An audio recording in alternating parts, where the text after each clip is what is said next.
الزمالك تستحق الماتش على الاقل عشان لعيبه الاهلي تفوق.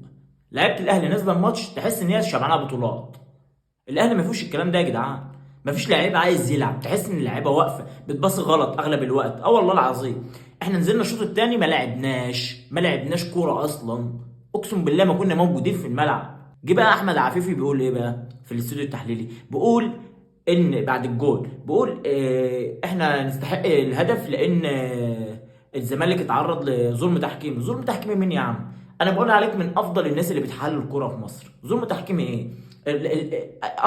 اكرم توفيق اللاعب شاط رجله اصلا، شاط رجله حتى هو لو بعد ما شاط. احنا طول عمرنا بنتفرج على الكوره هي كده.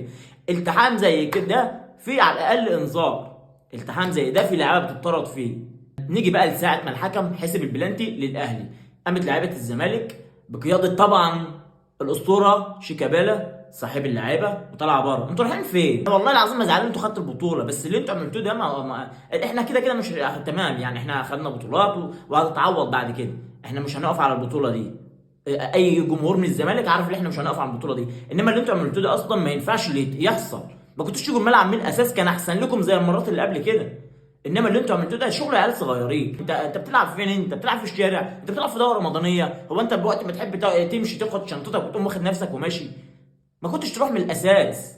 ما كنتش تروح من الاساس يا عم. تستحق الماتش، تستحق الماتش ماشي، بس انت بتعمل ايه انت؟ تعالى يلا نمشي، يلا لا تعالى احنا هنلعب. انت هنا ما انتش في حجز خماسي يا عم، ما انتش في حجز خماسي يا جدعان. والله هارد لك للزمالك والجمهور الزمالك، بس اللي حصل ده امور عيال مش امور نادي بيلعب باسم مصر، نادي من اكبر نوادي افريقيا.